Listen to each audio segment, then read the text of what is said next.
പുതിയൊരു വീഡിയോ എപ്പിസോഡിലേക്ക് എല്ലാ മാന്യ പ്രേക്ഷകർക്കും സ്വാഗതം. ഇന്ന് ഞാൻ നിങ്ങളുമായി പങ്കുവെക്കുന്ന അപ്ഡേറ്റ് ഇന്ന് കഴിഞ്ഞ സ്മാക്ഡൗൺ എപ്പിസോഡിൻ്റെ സ്റ്റോറി ലൈൻ അപ്ഡേറ്റുകളാണ്. അപ്പോൾ ഇന്നത്തെ സ്മാക്ഡൗൺ എപ്പിസോഡിൻ്റെ വലിയ പ്രത്യേകത, സ്മാക്ഡൗൺ എപ്പിസോഡ് ആദ്യമായി 2 മണിക്കൂർ ദൈർഘ്യത്തിൽ നിന്ന് 3 മണിക്കൂറിലേക്ക് മാറുന്നു. മുൻപ് റോ മാത്രമായിരുന്നു 3 മണിക്കൂർ ഉണ്ടായിരുന്നത്. എന്നാൽ ഇനി അങ്ങോട്ട് റോയും സ്മാക്ഡൗണും എല്ലാം 3 മണിക്കൂർ വീക്ക്ലി എപ്പിസോഡായിട്ടായിരിക്കും നമുക്ക് കാണാൻ സാധിക്കുക.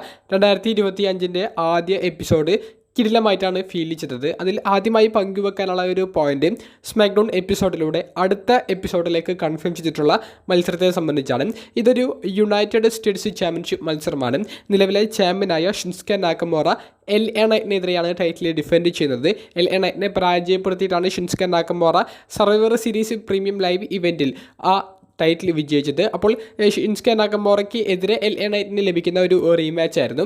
ഇന്നത്തെ സ്മാക്ഡൗൺ എപ്പിസോഡിൽ നമുക്ക് തുടക്കത്തിലെ ഒരു റെസ്ലിംഗ് മത്സരമായി കാണാൻ സാധിച്ചത് ഷിൻസ്കെ നാക്കമോറയും ആൻഡ്രാഡയും തമ്മിലുള്ള ഒരു ചാമ്പ്യൻഷിപ്പ് അല്ലാത്ത സിംഗിൾസ് മത്സരമായിരുന്നു. മത്സരം അതികിടിലമായിരുന്നു. ആൻഡ്രാഡെ വിജയിച്ച് നമ്പർ 1 കണ്ടൻഡർ ആകും എന്നുള്ള തോന്നലൊക്കെ ഉണ്ടാക്കിയെന്നുണ്ടെങ്കിലും അവസാനം അവസരങ്ങൾ കൃത്യമായി യൂട്ടിലൈസ് ചെയ്തുകൊണ്ട് ഷിൻസ്കെ നാക്കമോറ ആൻഡ്രാഡയെ പരാജയപ്പെടുത്തുന്നതാണ് നമുക്ക് കാണാൻ സാധിച്ചത്. അതിനുശേഷം ഷിൻസ്കെ സെലിബ്രേറ്റ് ചെയ്യുന്ന സമയത്താണ് LA നൈറ്റിൻ്റെ ഒരു അപ്പിയറൻസ് അങ്ങോട്ടേക്ക് വരുന്നതും ഷിൻസ്കെയുമായി ചെറിയൊരു ഫൈറ്റ് ഉണ്ടാക്കുന്നതും ഈ ചാമ്പ്യൻഷിപ്പ് മത്സരം അടുത്ത സ്മാക്ഡൗണിലേക്ക് വരുന്ന രീതിയിലുള്ള ഒരു ബിൽഡപ്പ് ഉണ്ടാകുന്നതും.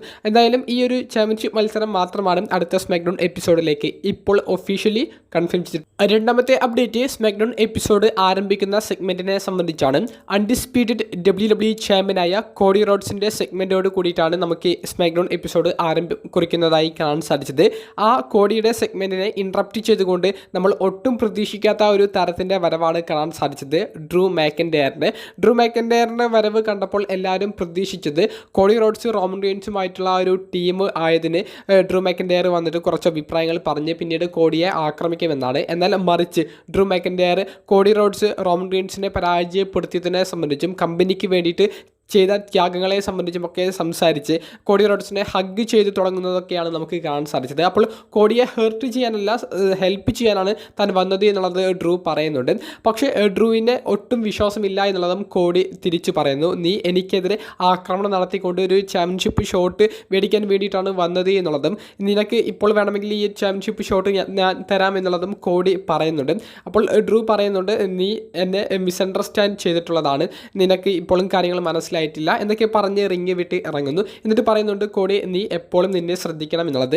ആ സമയത്ത് തന്നെ കെവിൻ ഓവൻസ് വന്ന് കോഡി റോഡ്സിനെ പിറകിലൂടെ ആക്രമിക്കുന്നു. പിന്നീട് പതിവ് പോലെ കെവിൻ ഓവൻസും കോഡി റോഡ്സും തമ്മിലുള്ള ഒരു ബ്രൗള്, അവിടെ പിടിച്ചു മാറ്റാൻ സെക്യൂരിറ്റി ഗാർഡ്സും ഒഫീഷ്യലും വരുന്നുണ്ട്. ഡ്രൂ മാക്കൻഡയർ കോഡി റോഡ്സിൻ്റെ ചാമ്പ്യൻഷിപ്പിന് ചലഞ്ച് പ്രഖ്യാപിക്കുന്ന രീതിയിലേക്കുള്ള ഒരു സ്റ്റോറിക്ക് ഉള്ള ഒരു സാധ്യതയാണ് അവർ തുറന്നിട്ടിരിക്കുന്നത്. അതായത് സ്മാക്ഡൗൺ എപ്പിസോഡ് 3 മണിക്കൂറിലേക്ക് മാറിയപ്പോൾ പുതുതായിട്ടുള്ള സ്റ്റോറി ലൈനുകൾ ആരംഭിക്കണം. അതിന് പ്രകാരമാണ് ഡ്രൂ മാക്കൻഡയർ കോഡിയുടെ സെഗ്മെൻറ്റിനെ ഇൻട്രപ്റ്റ് ചെയ്ത് വന്നതും അവർ തമ്മിലുള്ള ഫേസ് ടു ഫേസ് സെഗ്മെൻറ്റ് നമുക്ക് കാണാൻ സാധിച്ചതും. അതും ഭാവിയിലേക്കുള്ള കോഡിയുടെ ടൈറ്റിൽ ഡിഫൻസുകളിലേക്ക് ബിൽഡ് ചെയ്യാൻ വേണ്ടിയിട്ടാണ്. കൂടാതെ സ്മാക്ഡൗൺ ബ്രാൻഡിലേക്ക് ഡ്രൂ മാക്കൻഡയറിനെ പെർമനൻ്റ്ലി മാറ്റാനും സാധ്യതയുണ്ട്. നിലവിൽ ട്രാൻസ്ഫർ വിൻഡോയുടെ ഭാഗമായിട്ടാണ് ഡ്രൂ മാക്കൻഡയർ സ്മാക്ഡൗൺ എപ്പിസോഡിലേക്ക് വരുന്നത്. എന്നാൽ കുറച്ചും കൂടി ആഴ്ചകൾ കഴിഞ്ഞാൽ പെർമനൻ്റ്ലി ഡ്രൂ ബ്ലൂ ബ്രാൻഡ് എന്നറിയപ്പെടുന്ന സ്മാക്ഡൗണിൻ്റെ ഭാഗമായേക്കും. അപ്പോൾ നിലവിലെ ചാമ്പ്യനായിട്ടുള്ള കോഡി റോഡ്സിനെ ചലഞ്ച് ചെയ്യാൻ ഡ്രൂ മാക്കൻഡയർ ഒരു പടി മുകളിലേക്ക് വരാൻ ഈ ഒരു സെഗ്മെൻറ്റ് ഹെൽപ്പ് ചെയ്യും. മൂന്നാമത്തെ അപ്ഡേറ്റ്, പുതിയ വുമൻസ് യുണൈറ്റഡ് സ്റ്റേറ്റ്സ് ചാമ്പ്യനായ ചെൽസി ഗ്രീൻ്റെ എതിരാളി അത് ആ ടൂർണമെൻറ്റ് ഫൈനലിസ്റ്റായ മീച്ചിൻ തന്നെയായിരിക്കും എന്നുള്ളത് ഉറപ്പായിരിക്കുന്നു. സ്മാക്ഡൗൺ എപ്പിസോഡിൽ ചെൽസി ഗ്രീൻ്റെ ടാഗ് ടീം പാർട്ണറായ പൈപ്പർ നേവനെ സിംഗിൾസ് മത്സരത്തിൽ പരാജയപ്പെടുത്തിയ മീച്ചിൻ താനാണ് ചെൽസിയുടെ ചാമ്പ്യൻഷിപ്പിന് ചലഞ്ച് ചെയ്യാൻ പോകുന്നത് എന്നുള്ളത് ഏകദേശം ഉറപ്പാക്കി പറയുന്നുണ്ട്. കൂടാതെ മീച്ചിൻ വേഴ്സസ് ചെൽസി ഗ്രീൻ തമ്മിലുള്ള ഈ ഒരു ചാമ്പ്യൻഷിപ്പ് മത്സരം നമുക്ക് പ്രതീക്ഷിക്കാവുന്നത് ജനുവരിയിൽ തന്നെ നടക്കാൻ പോകുന്ന മറ്റൊരു സാറ്റർഡേ നൈറ്റ് മെയിൻ ഇവൻ്റ് എന്ന TV സ്പെഷ്യൽ എപ്പിസോഡിലൂടെയായിരിക്കും. അത്തരത്തിലുള്ള വാർത്തകൾ നിലവിൽ പുറത്തേക്ക് വരുന്നുണ്ട്.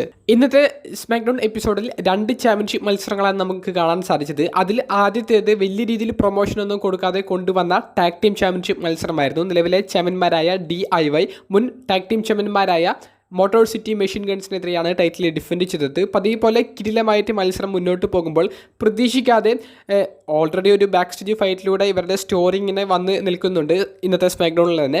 അതിൻ്റെ ഒരു കണ്ടിന്യൂഷനായിട്ട് റിങ്ങിലേക്ക് വന്നിട്ട് ഈ ലെഗഡോ ഡെൽ ഫാന്റാസ്മയിലെ അംഗങ്ങളും അതുപോലെ തന്നെ പ്രിറ്റി ഡയറിലെയും ഫൈറ്റ് ചെയ്യുന്നുണ്ട്. ക്രൗഡിൻ്റെ ഇടയിലേക്ക് പോകുമെന്ന് തോന്നിച്ചെന്നുണ്ടെങ്കിലും ഫൈറ്റ് റിങ്ങിലേക്ക് വരുന്നു. ഇവർ ഇപ്പോൾ മത്സരിച്ചു കൊണ്ടിരിക്കുന്ന DIYക്കും മോട്ടോർ സിറ്റി മെഷീൻ ഗൺസിനും ഒരു ഡിസ്ട്രാക്ഷൻ ഉണ്ടാക്കുന്നു. മത്സരം ഡിസ്ക്വാളിഫിക്കേഷനിലൂടെ അവസാനിക്കാനും DIY ടൈറ്റിൽ റിട്ടേൺ ചെയ്യാനും എന്നുള്ളൊരു രീതിയിലേക്ക് ആ മത്സരം പോകുന്നു. ആ മത്സരത്തിൽ വിജയിച്ച DIY പിന്നീട് സെലിബ്രേറ്റ് ചെയ്യുന്നതും മോട്ടോർ സിറ്റി മെഷീൻ ഗൺസിന് ആ അവസരം നഷ്ടപ്പെടുന്നതിലുള്ള ഫ്രസ്ട്രേഷനും കാണിച്ചുകൊണ്ട് അവർ സ്മാക്ഡൗൺ എപ്പിസോഡിലെ ഈ ഭാഗങ്ങൾ അവസാനിക്കുന്നു. അപ്പോൾ ടാഗ് ടീം ടൈറ്റിലിൻ്റെ ഈ 3 മണിക്കൂറിലേക്ക് മാറിയപ്പോൾ ഈ ഡിവിഷന് കൃത്യമായിട്ടുള്ള ഒരു പരിഗണന കിട്ടുന്നുണ്ട്.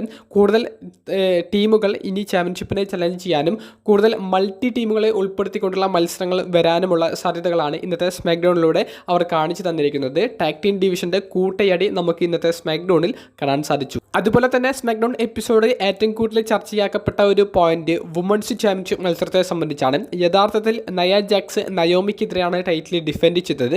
നയ ജാക്സിൻ്റെ ഈ ഒരു ടൈറ്റിൽ ഡിഫെൻസിന് മുൻപ് തന്നെ ടിഫനിയെ എന്തുകൊണ്ട് കാണുന്നില്ല എന്നുള്ള ആ ഒരു സംശയം ബാക്ക് സ്റ്റേജ് സെഗ്മെൻറ്റിൽ കാൻഡിസ് ലെറയോട് നയ ജാക്സ് പ്രകടിപ്പിച്ചിരുന്നു. അപ്പോൾ കാൻഡിസ് പറയുന്നുണ്ട് അവൾ പോണെങ്കിൽ പോട്ടെ, ഞാനുണ്ട് നിൻ്റെ ഒപ്പം എന്നുള്ളത്. മത്സരം അതിഗംഭീരം എന്ന് പറഞ്ഞാൽ അതിഗംഭീരമായിരുന്നു. നയ ജാക്സിൻ്റെ ഭാഗത്ത് നിന്ന് ഇത്രയും കിടിലൻ പെർഫോമൻസ് കാണാൻ സാധിക്കുമെന്ന് ഒട്ടും പ്രതീക്ഷിച്ചിരുന്നില്ല. നയ ജാക്സും നയോമിയും തമ്മിലുള്ള ആ ഒരു ഫൈറ്റ് അവസാനം നയോമി ടൈറ്റിൽ റിട്ടേൺ ചെയ്യുന്നതിൻ്റെ വക്കിലേക്ക് എത്തുന്നു. അവിടെ കാൻഡിസ് ലെറയുടെ ഒരു ഇൻ്റർഫിയറൻസ്.